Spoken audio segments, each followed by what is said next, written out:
Welcome to the Banker Lamp. Please enjoy the video. You start now by confirming the essentials. Update the Xbox Series X and any games. Next, switch to a wired Ethernet connection if possible, because wired reduces packet loss and latency.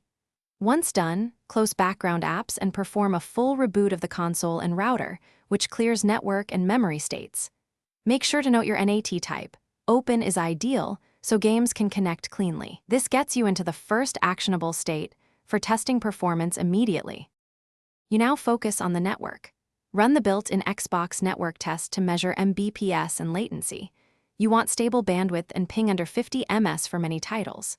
If results are poor, assign a static IP to the console and enable UPnP or configure port forwarding for key game ports, so traffic routes reliably.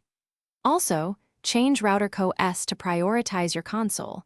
This reduces buffering when other devices stream. These precise steps cut network variability, which is often the true cause of lag.